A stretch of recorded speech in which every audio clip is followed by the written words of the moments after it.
भगवत गीता में श्री कृष्ण कहते हैं कि आत्मा का जन्म नहीं होता, न जायते और न इसकी मृत्यु होती है, म्रियते। तो ये बिल्कुल स्पष्ट है, जो आत्मा है वो अजन्मा है, उसका ना जन्म होता है ना मृत्यु होती है। अब ये जो श्लोक है आज हम ये डिस्कस करेंगे। न जायते म्रियते वा कदाचिन् नायं भूत्वा भविता वा न भूयः अजो नित्यः शाश्वतोऽयं पुराणो न हन्यते हन्यमाने शरीरे। देखिए क्या कहा जा रहा है। For the soul there is neither birth nor death at any time. He has not come into being, does not come into being, and will not come into being. He is unborn, eternal, ever existing, and primeval. He is not slain when the body is slain. तो क्या कहा जा रहा है कि जो आत्मा है ना तो उसका जन्म होता है ना उसकी मृत्यु होती है, और ऐसा नहीं है कि कोई पर्टिकुलर टाइम आता है तब ऐसा नहीं होता, हमेशा से ही ऐसा होता है और हमेशा से ही ऐसा होता आया है, नई चीज नहीं निकली है अभी कोई। आप देखेंगे जब ये जो शरीर है ये भी नष्ट हो जाता है, लेकिन उसके बाद भी जो आत्मा है वो कभी नष्ट नहीं होती। आत्मा का ना तो जन्म होता है न मृत्यु, न ही एक बार अस्तित्व में आकार यह कभी नष्ट होता है। यह अजन्मा, शाश्वत, न मरने वाला तथा पुरातन है। शरीर का वध किए जाने पर उसका वध नहीं होता। भगवत गीता के 2nd चैप्टर का 20th श्लोक है। आधुनिक सभ्यता में ऐसी शिक्षा प्रणाली की अत्यंत आवश्यकता है जो लोगों को शिक्षा दे कि मृत्यु के बाद क्या होता है। तो देखिए ये बहुत ही ज्यादा इम्पोर्टेंट है व्यक्ति के लिए समझना कि वो ये शरीर नहीं है। आप देखिए ना, व्यक्ति खुद को शरीर समझता है, यही सबसे बड़ा अज्ञान का कारण है जिस वजह से वो छोटी छोटी बातों पे परेशान होता है।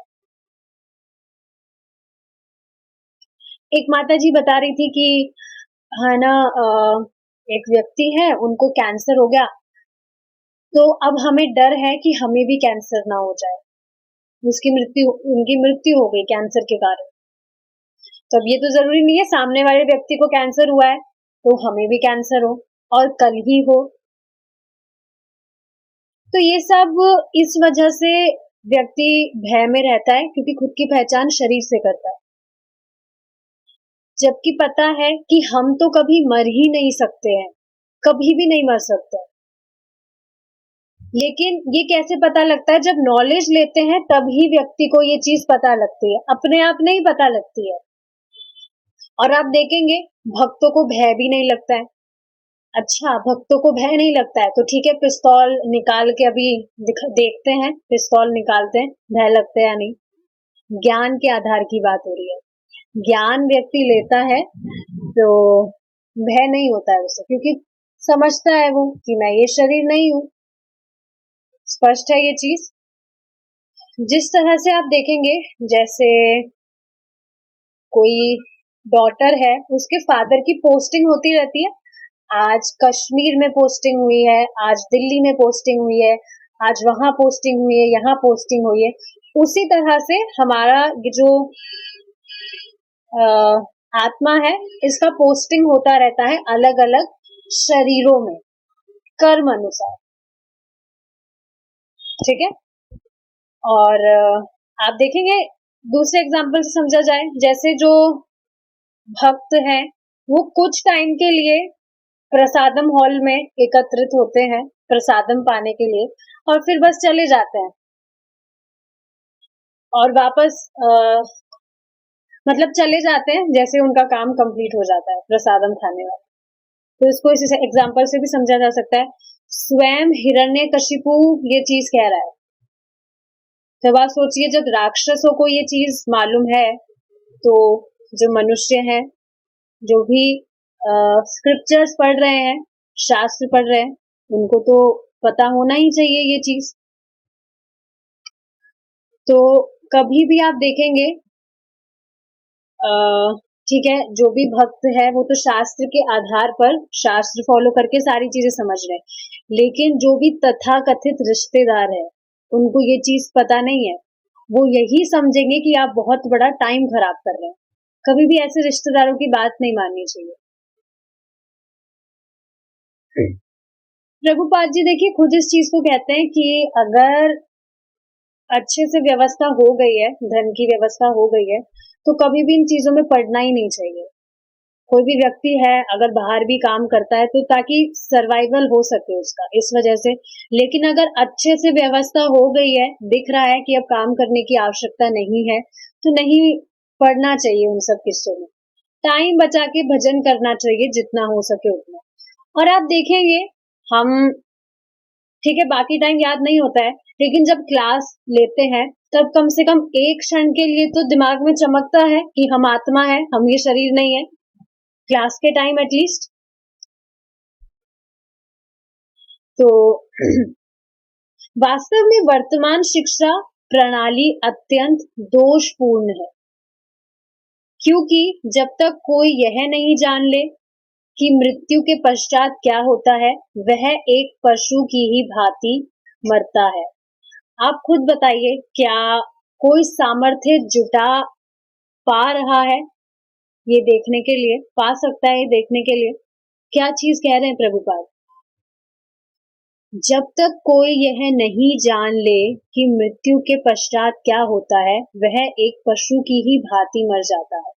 देखेंगे आप, जैसे कोई जानवर है, वो खाता है, पीता है और फिर मर जाता है, बिल्कुल आप देखेंगे अज्ञान में। यही चीज बता रहे हैं प्रभुपाद, पशु यह नहीं जानता कि उसकी मृत्यु होनी है या कि उसे दूसरा शरीर मिलने वाला है। तो जैसे अज्ञान में बिल्कुल एक जैसे पशु की मृत्यु होती है, वैसे ही जो भी व्यक्ति भजन नहीं कर रहा है, वो भी तो, उसकी भी तो यही सिचुएशन है। आप खुद देखिए ना, जो भी व्यक्ति आप जिन्हें जानते हैं जो भक्ति नहीं कर रहा है, एक्सेप्ट नहीं कर रहा है उस बताने के बाद भी, क्या डिफरेंस है, क्या डिफरेंस है दोनों में? कम से कम अब देखिए ना कि कहाँ चले जाता है वो, बिल्कुल पशु की तरह अपना देह छोड़ देता है। कम से कम एक दो माला तो कर लेता शरीर छोड़ने से पहले। अब पता नहीं कहाँ गया हो वो देह छोड़ने के बाद। इसलिए देखिए डिवोटीज, मेरी रिक्वेस्ट है, चाहे से कोई भी कितना ही चीखे, कितना भी चिल्लाए, कभी भी माला नहीं छोड़नी चाहिए। हमेशा चैंटिंग करते रहिए। बाकी सारी चीजें भी अगर नहीं कर पाए तो चैंटिंग तो करनी चाहिए। एक माता जी है, वो बता रही थी कि एक बार घर वाले जो थे वो थोड़ा गुस्सा हो गए, तो सब कुछ उनका छीन के ले गए, लैपटॉप, मोबाइल वगैरह सब कुछ ले गए। लेकिन जो फीडबैक था वो अभी भी उनके पास था, उनके रूम में। तो वो यही कह रही थी कि कोई बात नहीं, सब कुछ छीन गए, माला तो नहीं छीन के गए ना, मेरी माला तो मैं कर सकती हूँ आराम से। मैं आराम से माला कर रही थी सुबह उठ के। और माला भी अगर सपोज छीन जाए तो हाथ तो दिए भगवान ने, इस पे काउंटिंग करके करिए, क्या दिक्कत है? इस वजह से आप देखिए कितनी ही प्रोवोकिंग सिचुएशन आए, कोई कितना ही चीखे, कितना ही चिल्लाए, अपना भजन नहीं छोड़ना चाहिए, माला नहीं छोड़नी चाहिए। इस विषय में बहुत अच्छी लाइन है एक, that I was born like an animal, but it does not mean that I'm forced to die like an animal. मैं एक पशु की तरह मेरा जन्म हुआ था। आप देखिए ना, बचपन में बिल्कुल अज्ञान में रहता है व्यक्ति, शुरू में ही तो कोई उसकी जो माता है वो उसे नहीं बताती है कि बेटा तुम आत्मा हो, तुम्हें तो भजन करना चाहिए, ये मनुष्य जीवन तुम्हें मिला है आत्म साक्षात्कार के लिए। कोई भी तो नहीं बताता है, खुद को ही पता नहीं होता है। ऑफ कोर्स, अनलेस ही और she is not a devotee, we should always revolt for this. Revolt का मतलब समझ रहे हैं? विद्रोह करना चाहिए। कि हम पशु की तरह नहीं मरेंगे, हम भगवान की भक्ति करेंगे। देखिए यहाँ पर दबना चाहिए भी नहीं। मैं ऐसे नहीं कह रही हूँ घर वालों से झगड़ा करिए आप खुद देखिए ना, भजन नहीं कर रहे हैं तो जिनको भी हम हमारा कुछ भी मान रहे हैं, हमारा पति मान रहे हैं, पिता मान रहे हैं, बच्चा मान रहे हैं, जो भी मान रहे हैं, मृत्यु के समय वो हमारी सहायता नहीं कर सकते। कर सकते हैं? प्रभु जी खुद एक सच्ची घटना है, ये बिल्कुल बता रहे थे कि कोई व्यक्ति थे, वो मर गए थे। लिटरली उन्होंने अपना देह मतलब त्याग ही दिया था, लेकिन फिर मतलब गए थे तो यमराज जी के द्वारा बताया गया कि अभी तुम्हारा टाइम नहीं आया है। तो वापस से उनके जो देह है उसमें प्राण आ गए थे। तो जैसे तैसे करके आगे जाके उन्हें भक्तों का संग प्राप्त हुआ और वो भक्ति करने लगे। तो कम से कम देखिए ये बात दिमाग में बैठा लेनी चाहिए कि सुबह का समय तो हमें भगवान को देना ही चाहिए, जैसे कोई कितने ही ताने मारे। जैसे बिल्कुल व्यक्ति मर जाता है तब उसको कोई अगर ताने मारे तो कोई उसको पता नहीं चलता, कोई फर्क नहीं पड़ता है। बिल्कुल वैसे हो जाना चाहिए इस जगह तो। सामने वाला कहे तुम पागल हो गए हो, बोलो हाँ, नहीं अभी पागल नहीं हुए, अभी पूरा प्रोग्राम बाकी है पागल होने का, अभी पूरी तरह से पागल नहीं हुए हैं, अभी प्रोसेस चल रहा है पागल होने का। वो बोले तुम तो सिर्फ कृष्णा के बारे में ही बोलते हो, तो क्या बोले फिर? कृष्णा से इतर चीजें करके तो पहले ही देख लिया ना, क्या प्राप्त हुआ? देखिए मैं पलट के जवाब देने की शिक्षा नहीं दे रही हूँ, बट ये चीज हमें समझनी चाहिए, थोड़ा विचार करना चाहिए कि भक्ति के साथ कॉम्प्रोमाइज नहीं करना चाहिए, समझना चाहिए इस चीज को। कोई भी अगर शादी से पहले अगर भक्ति में आते हैं तो उनकी भी बेसिकली प्लानिंग होनी चाहिए कि एक प्रभु जी देखिए प्रभुपाद जी के खुद के ये वर्ड्स हैं that even if you want to marry, अगर इच्छा है, कोई जबरदस्ती नहीं है, so don't marry a Maya representative. नहीं तो भजन ही नहीं करने देगा, क्या फिर भजन ही डिस्टर्ब हो जाएगा। और ये चीज प्रत्यक्ष है, एक माता जी है सुबह जो क्लास में आती है, उन्होंने एक नॉन डिवोटी से शादी की थी, तो वो डिस्टर्ब है, नहीं कर पा रही है भक्ति। तो थोड़ा विचार करना चाहिए, कम से कम न्यूट्रल होना चाहिए कि परेशान ना करे। तो यही चीज है, लेकिन मनुष्य जीवन को पशु यह नहीं जानता है कि उसकी मृत्यु होनी है या कि उसे दूसरा शरीर मिलने वाला है, लेकिन मनुष्य जीवन को अधिक समुन्नत होना चाहिए। उसे पशुओं के समान खाने, सोने, रक्षा करने तथा संबोध करने मात्र से ही रुचि नहीं लेनी चाहिए। देखिए भागवतम में ये खुद लिखा है, मतलब मेंशन है, द्विपद पशु। द्विपद पशु किन्हें कहा गया है? जो सिर्फ इन 4 चीजों में रुचि रखते हैं। द्विपद मतलब 2 पैर वाले पशु। तो आप देखेंगे जो भी सिर्फ इन 4 चीजों में ही रुचि रख रहे हैं, तो जैसे होता है ना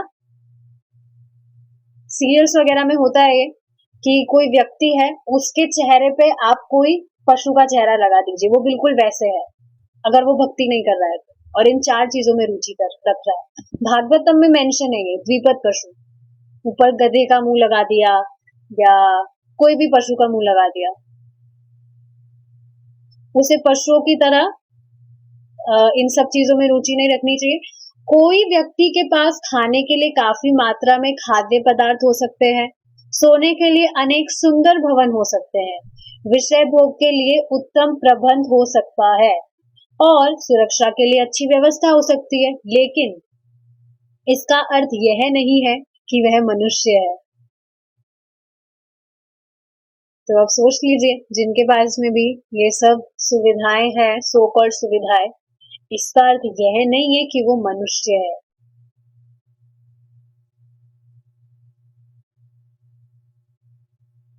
देखिए एक चीज और है, जैसे कोई भी जो है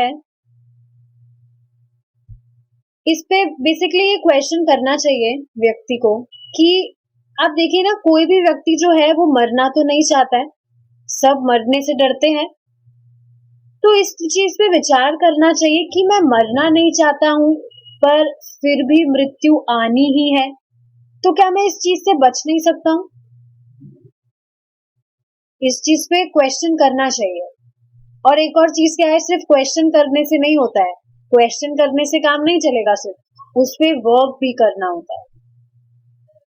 जैसे ठीक है, काफी जो भक्त हैं वो ऑलरेडी थोड़ा स्पिरिचुअलिटी में इंक्लाइंड होते हैं, तो उन्हें आगे जाके ये चीज पता लगती है।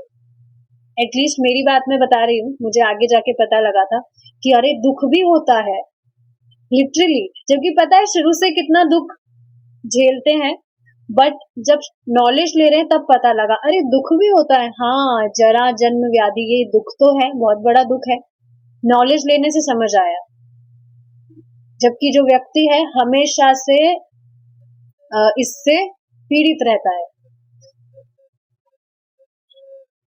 लेकिन अब आप देखेंगे भक्ति कर रहे हैं तो लिटरली ये चीज दिखती है कि कितना संघर्ष है यहाँ। देखिए ये चीज तभी समझ आएगी जब आप बिल्कुल अच्छे से हियरिंग करेंगे। जो भी संघर्ष यहाँ करने पड़ रहे हैं, मल मूत्र त्यागना पड़ता है, जॉब करना पड़ता है for the sake of survival, पेट भरने के लिए खाना खाना पड़ता है, नींद पूरी करने के लिए सोना पड़ता है।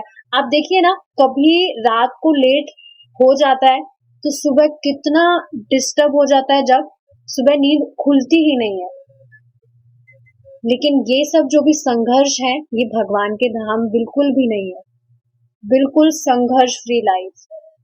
इस पे व्यक्ति जब विचार करेगा तभी उसकी इच्छा होगी कि वो भगवान के पास लौट जाए, तभी यहाँ संघर्ष दिखेगा। नहीं तो आप देखिए ना, प्राय लोग संघर्ष कर रहे हैं और उन्हें कोई संघर्ष लगता नहीं है। उन्हें लगता है this is the part of life, ये तो बस ये तो करना ही पड़ेगा, इसके बिना कैसे चलेगा। तो ये प्रश्न करना चाहिए व्यक्ति को कि मैं मरना तो नहीं चाहता हूँ, लेकिन फिर भी मृत्यु आएगी ही, तो इससे कैसे बचा जाए। एंड ऑफ कोर्स क्वेश्चन करेगा तो इस पे वर्क करेगा।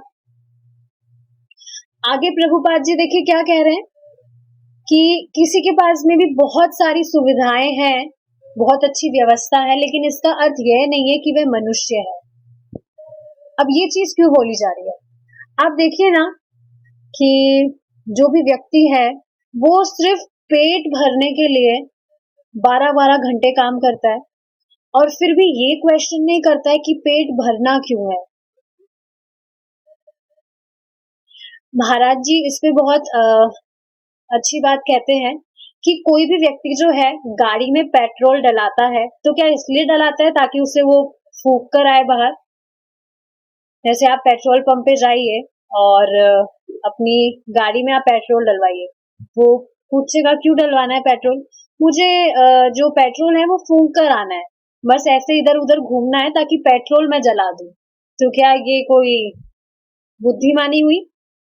तो व्यक्ति सोचता नहीं है कि ठीक है पेट पालने के लिए काम कर रहा है, पर पेट पालना क्यों है, वाई टू सर्वाइव, सर्वाइव करना क्यों है। और आप देखिए ना, व्यक्ति खाता है और खाने के बाद में उसको जलाने के लिए जिम में जाता है,